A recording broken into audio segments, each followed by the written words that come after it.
so much, Fred. And yes, I'm an associate professor in science education, and I wanted to explain just a little bit about what that was. It's different from our other two speakers.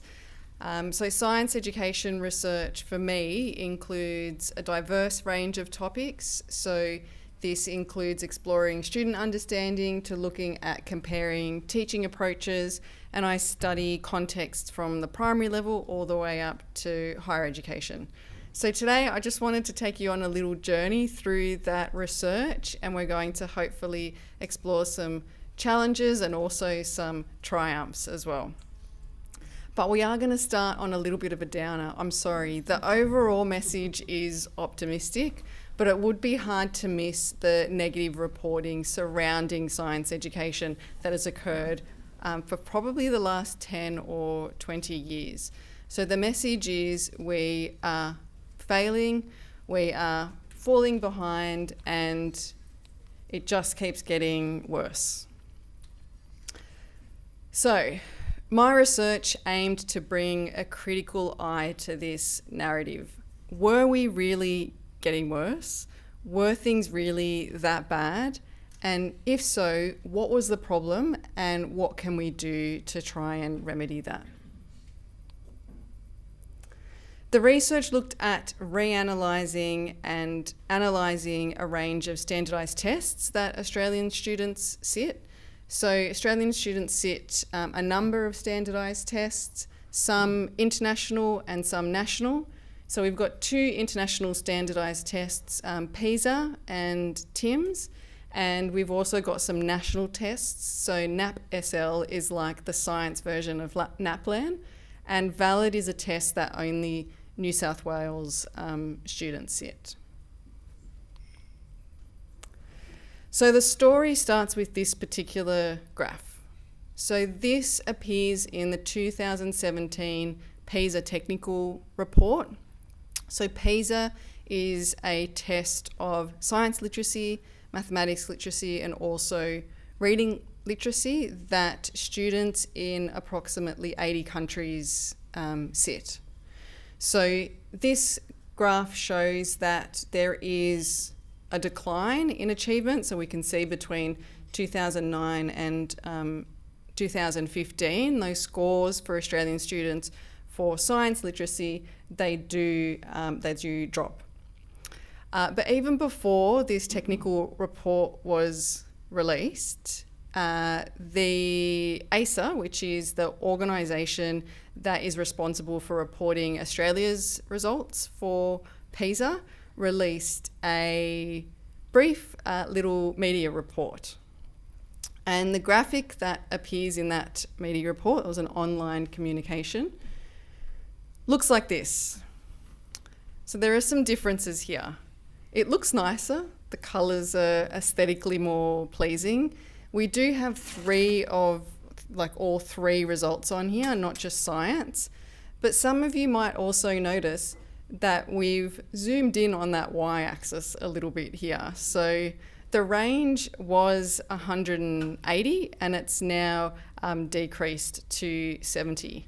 And what that means is that our slopes are becoming a little bit more worrying.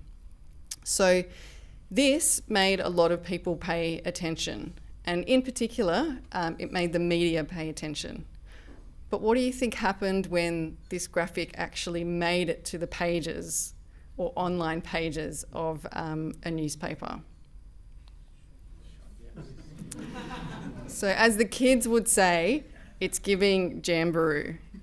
So we've gone now, it's the same data, but we've gone from 180 to 70, and we're now at, you can see, 40. And at this point, the decline in achievement, it's a disaster. So people are really concerned. It is really problematic, and it has become entrenched in the narrative at this point that it's a really big problem.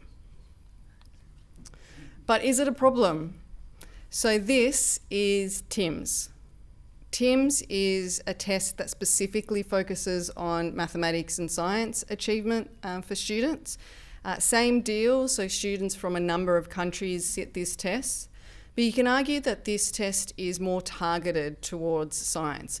There are way more questions on science, and TIMS actually focuses their questions on curriculum knowledge. So they look at all of the countries' different syllabuses, and they try and actually test what we say is important for the students to know and understand. And you can see for TIMS that there's actually no change at all in those scores from when the test was first administered in 1995. And to give you a little bit of context, all of these tests work kind of in very similar ways in terms of the scores. So the scores don't really mean anything in terms of the students haven't correctly answered 510 questions. It's just a standardized score where 500 is the average, and the standard deviation is around kind of 80 to 100 for both of them. So most scores will fit within that range. And it's not just that. If we have a look at the ranking, so where Australia sits compared to the other countries that sat that test, we're not doing too badly. So we are within, for year 8, essentially we're in the top 10, I'm going to say, because this band here in the middle represents countries that have statistically significantly similar scores so they're identical to Australia, and then the ones above have scored higher, and then the ones all below have scored lower. And if we look at year 4, in fact, we're within the top 5. So if we look at TIMS, we haven't got any worse, and we're actually doing quite well in terms of those rankings. So what does this all mean? I don't have a clear and definitive message for you. Education research is quite messy. It's very difficult to infer many things from these tests, but I will say that I don't think that there was a lot of evidence for supporting the very disastrous narrative around these declines. And this is also supported by our national tests. So the analysis that I conducted was on VALID. This is a New South Wales test. I only had the data between 2015 and 2018. Scores were stable. We also have NAP-SL, so this was both Year 6 and Year 10, again for all years of the test. So this was from 2006 for Year 6, and then we've only got 2 data points for Year 10. Both of those were stable as well. So PISA has had, since these declines, 2 more administrations of the test. And these administrations are quite interesting because they occur in that period where we had the disruptions from COVID. So I wanted to get some audience participation to see if you'd like to guess how those scores moved, or if they moved. So if we think that the scores have increased, so where are all the optimists in the room? Good, well done, thank you. Okay, and what about those that think that the scores decreased in that period? Okay, people are willing to commit, which is good. And what about stay the same? Okay, good. It's probably about equal for all of those. So that's really good. So they have stayed the same. So there's no difference between 2015 and 2022 scores. And in fact, we skipped 21 and went to 22 because of that COVID pandemic. So as I said, educational research is messy, but PISA, the test, PISA, it did show those declines. So from 2009 to 2015, there were declines in that score. So something is going on. But if you look at, again, our ranking in PISA, so this is 2015 where the results were supposedly, at their worst. We're still in the top 10 out of those 80 countries altogether and 57 countries in the OECD. So it's not terrible. There are no declines in any of the other tests. So we know that something is going on, but we can't say that it is just a general decline in standards of our students, as much as some people really want to say that. And so given all of this, and given that there's been no change since 2015, I'm sure we all believe that the media will report these results in a more positive light. But unfortunately, that's not the case. So in this reporting, which I'm very disappointed in The Guardian actually, they did report that there was a decline, and in fact, it's not a statistically significant decline, so we can't say that the scores dropped, even though the absolute value is lower. And disappointingly, they don't celebrate the fact that it says here, Educational Research Group says RISE is more to do with other countries' performances dropping. And so I think that's quite impressive though. Like, we got through COVID and we remained steady whilst everyone else, or many other countries, did in fact, their educational systems weren't as resilient. So I think this should have been like, quite a positive headline, but we're still seeing maybe they don't sell newspapers or ads as much as well as the positive messages, but we're still seeing a lot of these. For every test result that comes out, there's always this, this negative spin on it. And that does have impacts on people. So in particular, at the moment, we have a shortage of, mathematics and science teachers. And reports show that the levels of dissatisfaction amongst teachers are the highest that they've ever been. And one of the reasons that teachers give is that not just the negative reporting, but the negative attitudes of lots of stakeholders, including parents and including the general public. And so we have to remember that this kind of negative press doesn't just sell newspapers, but it does have, real consequences for real people in education. There's also another downside to this constant negative reporting, and one of our leaders once said, never let a good crisis go to waste. And so there's lots of competing interests and lots of people that coming in and trying to blame teachers or blame government spending or blame political correctness. And there's just no evidence or support for any of these claims. It's just sort of fueled by this general dissatisfaction or, negative reporting of students' achievement. But there is some good news, so it gets better from here, I promise. People are paying attention, which is good, and we heard the Shadow Minister mention this earlier. And in science, we've had two really big initiatives. So the first is the National STEM School Education Strategy, and the second is widespread curriculum reform. So the school strategy has led to a number of initiatives, so like from targeting girls and providing workshops for coding to trying to increase the capacity of the teacher workforce. Lots of things coming together to try and, contribute to science education, which is a really, really good thing. And curriculum reform as well. I know everyone has their views about curriculum, but it has been a very comprehensive process all the way from kindergarten to year 12 and for all key learning areas and at the national and also at the state level. Now, the curriculum is interesting to talk about because sociologists would say that the curriculum is a site of many power struggles. And what that means is that everyone wants to control the curriculum.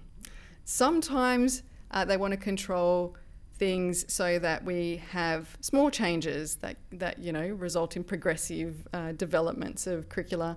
And sometimes they want to make really big changes to curricula.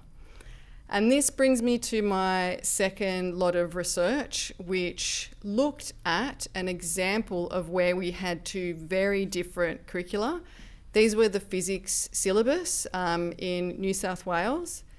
And we wanted to know what teachers thought about this change, about the two, very different curricula. So why physics? Physics has always been identified as the problem child of science when it comes to access and equity. And people have been worried about physics for a while in terms of the enrolments. So you can see here the solid line of the total enrolments in physics with the left axis labels here. So we've gone from like 13,000 there to just under 8,000 for my most recent data. And the dashed line looks at the proportion of girls in HSC physics. So that's dropped from, you can see 28% there to, I think that's 22% for the last lot of data. Now, the two syllabuses I'll be talking about, I'll call one the old syllabus. So this was a syllabus that was introduced around the turn of the century. It stuck around for around 20 years and was superseded by the current syllabus, which is I'll be referring to as the new syllabus. It's not the actual new syllabus. We are going to have a new syllabus that will be introduced this year, but the current one I'll refer to as the new syllabus to compare it to that old syllabus. So how are they different, these two syllabuses?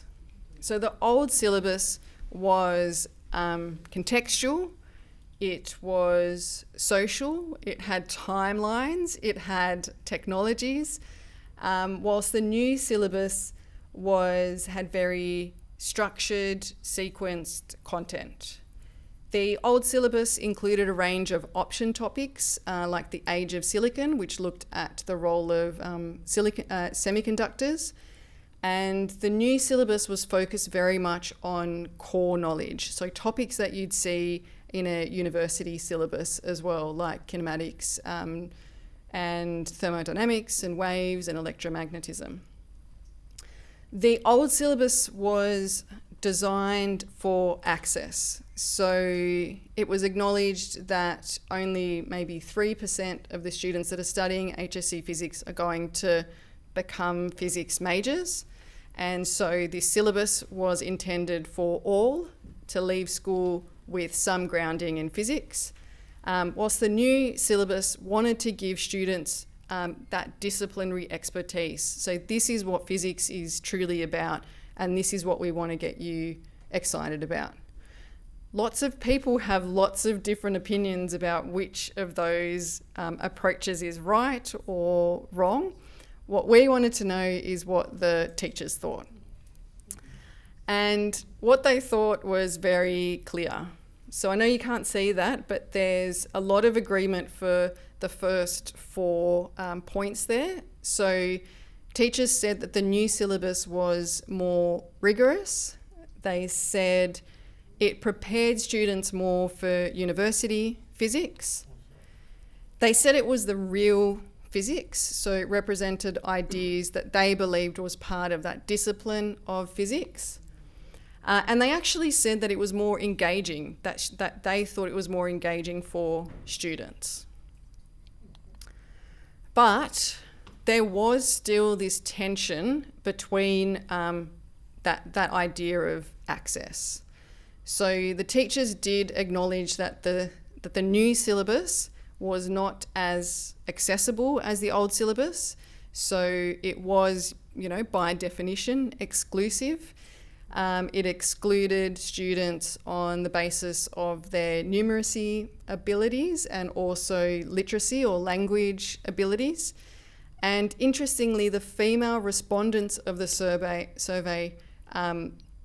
recognised this more than the male respondents of the survey.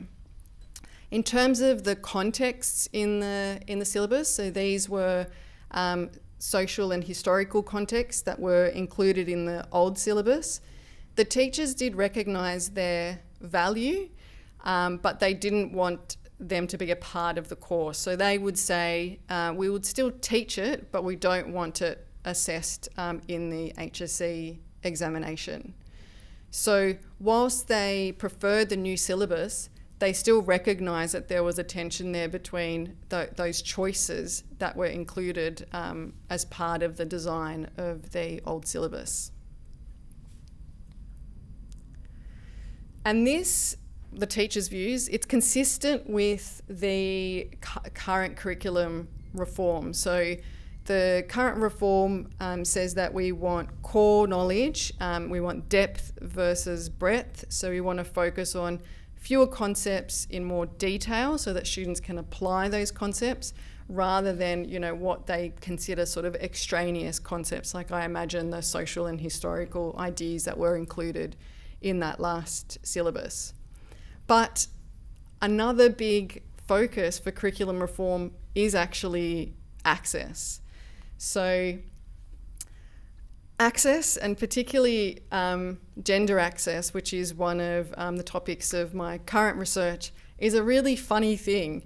So not funny in like haha funny, but funny in like, complicated and really interesting, because all of those tests that I mentioned earlier, so PISA, TIMSS, VALID, and NAPLAN, but NAP-SL, the science version, there's no difference in achievement in scores for both for females and males. So there's no difference between males and females across them. And when we look particularly at year 4, or when we ask students about their interest in science and their interest in science careers, they actually respond pretty positively and with not much difference between girls and boys. But something does happen as they progress through school. So this on the left is a graph for confidence for year 4 students in science, and you can see that the males and females, just visually you can see that looks very similar. But on the right hand side you can see what happens by the time they get to year 8. So males are now becoming more confident in science. And this continues to, the kinds of statistics you saw earlier, with just 22% of females enrolling in HSC physics. And then we get to the workforce, where you can see here, these are the proportions of males and females in the actual STEM workforce. So something's going on there, and we do need to find out what that is. So this brings me to my final bit of research. So in this research, this has been probably the funnest research I've been involved in, which is really great. It is ongoing and it does involve a number of people, and this project does involve a number of different components. So my component, we're looking at pre-service teachers and in-service teachers. We're looking at engaging them in STEM, and we're working together with our university Makerspace to do that. But other groups within our research group are looking at different things like mentorship, providing leadership opportunities, and also internships. So internships for our PhD students to work in industry. And I do want to acknowledge as well that all of this work can only occur thanks to a grant that we received, the WISE grant. So this is Women in STEM and Entrepreneurship, and this was from the Department of Industry, Science and Resources. So we focused on pre-service teachers and teachers because we know that they do show a lack of confidence in STEM, and they're quite open about that. I've taught pre-service teachers, pre-service primary teachers that is, for 10 years now, and they will quite happily say that they hate the subject, they hated it in school, they don't want to do it now, they don't think they'll do well in it, they're not interested in this subject, they don't love me very much at the beginning. And these are the kinds of things that they were saying at the beginning of our project as well. I'm just not that kind of person, don't like STEM, I was learning out of a textbook at school. And this is why we wanted to focus on pre-service teachers and in-service teachers. So a lot of the programs that look at equity in STEM, particularly in relation to gender, they go straight to the source. So there's a lot of programs that target like Year 9 girls. So let's do a coding workshop. Let's come in and do STEM workshops. Let's take them out into industry. Let's get people, inspiring people in and talk to them. But I think by year 9, having been a year 9 girl, granted, long time ago, it's too late by that point. And so we're targeting pre-service teachers and teachers, so this is in primary school, because we recognise that that's where it all happens. Like, these teachers are the teachers that are introducing scientific concepts to students for the first time, and yet they have these kinds of ideas about science and STEM. So what we tried to do is just think a little bit differently about all of this. So we devised a project for our pre-service teachers and our in-service teachers as well. They come in to do professional learning in a makerspace. So we have a project where they have to design a product made of recycled plastic. So they collect them. You can see there they've got bottle lids there, which the bottle lids can't actually be recycled on their own. So they have to go in regular bins. If they're on their own, they just don't make it through like the machines in the recycling centre. So this task for this particular subject involved, melting and reforming these plastics, which are thermoplastics, and making a product as part of a STEM project. And these were some of the products that they made that were very cute. This is a mini golf, like tabletop little golf set. This is a coffee holder. How good is that? All recycled plastics. They ground them all up and then they melted them together and cut them out into these little bits. And this is a cute little jewellery holder too. So this was just really, really nice. And I think for me personally, it was a very kind of worlds collide kind of moment, because I'd been trying for years to get students to love science. And I wouldn't say I failed, but I never saw the level of excitement that I did when undertaking this project. So at the beginning, the students which they are predominantly female students, they didn't even want to approach any of the equipment. So when I asked them to drill press something, they had assumed that I would do it for them. But by the end, it was amazing, because this is a shared space. There was one moment where I saw one of our education students showing one of the engineering students how to use a soldering iron, because she had been using it and he hadn't used it before. And I just thought, like, what an amazing, thing that we have created here. And look, yes, we did have things get better. So interestingly, these are scores on identity, which is really hard to shift, because if you think about your identity, it is quite set already. And we did get improvements in identity. But interestingly, you still see that gender split there. So the girls, the females, were ranking themselves much lower on having STEM identities. And this is the same for confidence as well. But interestingly, they were actually performing better than the males in the course, in both the engineering aspects of it and also the science aspects of it. These were just the graphs, just overall confidence on the different sub-skills. So these are engineering sub-skills. So we've got design, we've got innovation, and we've got tinkering there as well. And I think that this is really important. I know that it's, you might say, well, they did something and they got better, but that's not necessarily the case with teachers and pre-service teachers. And actually, once they become teachers, we know that they don't get any interventions or many interventions at all for science. So there was one published report that surveyed over 200 teachers, and 70% of them said that they had not received a single science professional learning experience.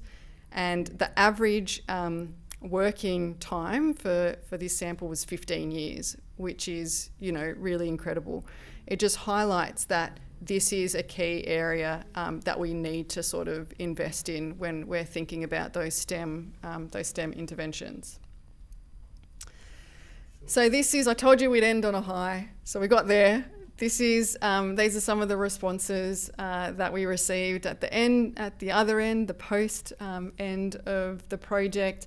So students, to me, it was a very kind of transformational experience for them. They were just saying things like, I never saw things like in this way. I never thought I could be a person that would achieve something like this. I was, for the first time ever, receiving like communications from academics in other like faculties and departments where our students were telling them like what amazing thing that they did, as part of this project. And lots of them returned back to the Makerspace to continue their work. So this brings me to the end. So sort of we get here and we're thinking about like what's the future of science education, and people like have been very forthcoming with their predictions about what the future of education is going to look like. This was for the year 2000, so I don't know. Maybe we got there kind of, but not quite. So I don't know what's in store, but I think I have 3 sort of overall messages. I think the first one is that we are doing okay. So I think it's okay. We can give ourselves like permission to celebrate sometimes when things are going well. So I think that's the first thing. The second thing is you can always improve in anything. You can always improve. But I think that those improvements and initiatives have to be a lot more targeted. And finally, just being involved in this grant and just in the work that I do, I come across, and in the room today, I come across so many people that are doing just so many amazing things. And I do feel quite privileged to be just a part of this effort. And I think we can do it together. So thanks for coming along on this ride with me, guys.